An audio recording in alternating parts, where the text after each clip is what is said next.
In the heart of New York City, the grand revolving doors of the Sterling Heights Hotel gleamed under the warm glow of its ornate chandeliers.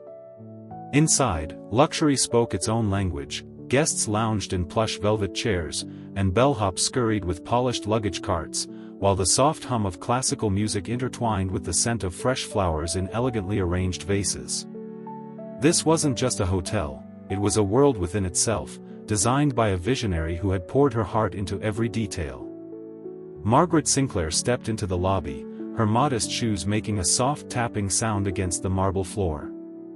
Unlike the guests in their tailored suits and glamorous gowns, she wore a simple cardigan and slacks, her silver hair pulled back into a neat bun. If anyone had looked closely, they might have noticed the sharpness in her blue eyes, the kind that spoke of wisdom earned through decades of experience. But no one did. The receptionist, a young woman with a bright smile, glanced up briefly, her eyes momentarily faltering as they swept over Margaret's attire. "Good afternoon," she said, her tone polite but dismissive. "Can I help you?" "Yes, thank you," Margaret replied, her voice steady. "I'd like to speak with the manager. My name is Margaret Sinclair. I'm the owner of this hotel." For a moment, silence hung in the air. The receptionist blinked, clearly caught off guard. Then, a smirk crossed her lips as she exchanged glances with her colleague. "The owner?" she repeated incredulously. "Yes," Margaret said firmly, adjusting the strap of her modest handbag. "Is the manager available?" The receptionist's expression shifted into one of amusement as she waved a hand dismissively. Moments later, a tall man in a tailored navy suit approached, his polished shoes clicking loudly against the floor. His self-assured grin widened when he spotted her. "Margaret," he exclaimed, his voice dripping with mock warmth. "What a surprise.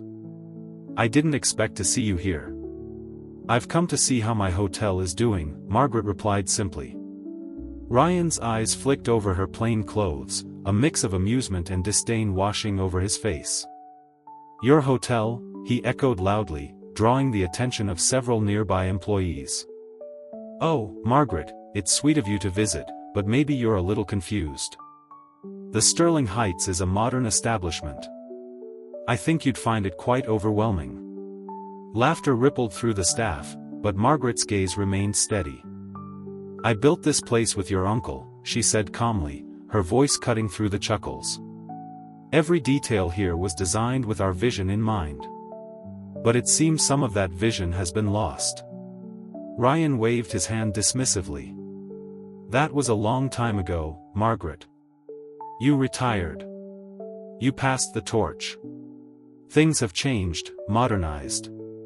You should enjoy your golden years without worrying about all this." He gestured vaguely to the bustling lobby. "Golden years, you say?" Margaret tilted her head, her tone cool. "Does that mean you'll refuse to show me how things are being run? I intend to make some changes around here." Ryan's smile turned icy. "I'd hate for you to embarrass yourself. Perhaps you'd like to enjoy tea in the cafe instead? It's quite lovely, more your speed." By now, most of the staff had stopped pretending to work, whispering and giggling openly as they watched the exchange unfold. A housekeeper in the corner muttered, "She probably wandered in from the street." Margaret heard but chose not to react. Instead, she stepped closer to Ryan.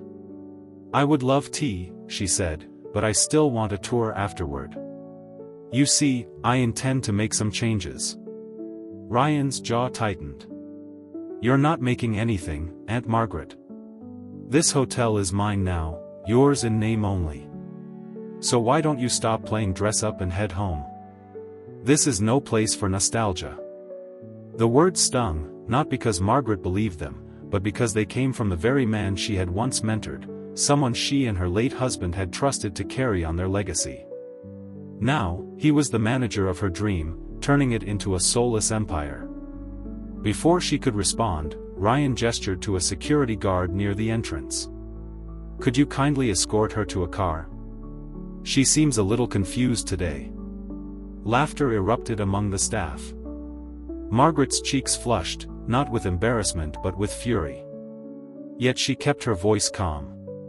"You'll all regret this," she said quietly, sweeping her gaze over the smirking faces. "Sooner than you think." With that, she turned on her heel and walked toward the revolving doors. Just before stepping out, she glanced back over her shoulder. "Oh, Ryan," she added, "be ready to meet the board tomorrow. I'll be bringing company." His face faltered for a brief second, but he quickly recovered. "Looking forward to it," he said with a grin, though the slight tremor in his voice betrayed his unease. As Margaret stepped out onto the bustling street, the hotel doors closed behind her, sealing in the laughter and arrogance.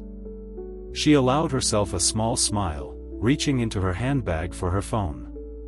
It was time to make a few calls. In the back seat of the sleek black car she had called after leaving the hotel, the city streets blurred past the window. But her mind was focused not on the bustling scene outside but on the past, when her story and the story of the Sterling Heights Hotel began decades ago. Margaret and her late husband, Arthur, had stood on an empty lot, dreaming of a place that would embody warmth, respect, and inclusivity. They had poured their hearts into every corner of the hotel. The car stopped at a traffic light, and Margaret glanced at the bustling sidewalks. Memories washed over her, recalling the day their hotel opened, with Arthur personally welcoming the first guests. He had upgraded them to a suite free of charge, a gesture that perfectly encapsulated his philosophy: people over profit. But after Arthur's passing, Margaret had stepped back from managing the hotel, trusting Ryan to uphold their legacy. Now, she realized she had been mistaken. He had a different vision, one that twisted her dream into something unrecognizable. As she returned home, Margaret set her handbag down and walked into the living room, where rows of bookshelves lined the walls. The comforting scent of cedar and old paper filled the air. On her desk lay a stack of old documents, contracts, deeds, and board meeting minutes she hadn't touched in years. She sifted through them, her fingers lingering over a worn leather-bound ledger filled with handwritten notes from Arthur during the hotel's early days. One note caught her eye: "Always lead with kindness." A smile crept onto her face as she remembered his words. Margaret spent the evening piecing together the evidence she would need to reclaim her authority. She thought about the staff who had mocked her, the receptionist with the dismissive smile, the bellhop who whispered behind her back. Were these the kinds of people Arthur had envisioned running their hotel? The next morning, Margaret stood before her mirror, adjusting a simple yet elegant gray suit. She pulled her hair into a neat bun and added a string of pearls Arthur had given her. Her reflection exuded quiet authority. When she arrived at the Sterling Heights Hotel, the atmosphere in the lobby had changed. Staff members who had laughed at her froze as she walked in, flanked by Jonathan and two other lawyers. Whispers spread like wildfire: "Isn't that her?" Ryan appeared, confusion washing over his face. "Aunt Margaret, I didn't expect to see you again so soon." "I imagine you didn't," she replied calmly, glancing around the room. "But it seems there are a few things we need to discuss." Jonathan stepped forward, pulling out a stack of documents. "Mr. Ryan, these are certified copies of the original deeds and agreements that establish Mrs. Margaret Sinclair as the majority owner of the Sterling Heights Hotel. Effective immediately, she is reclaiming her authority over all operations." The room fell silent. Ryan's confident smirk faltered, replaced by panic.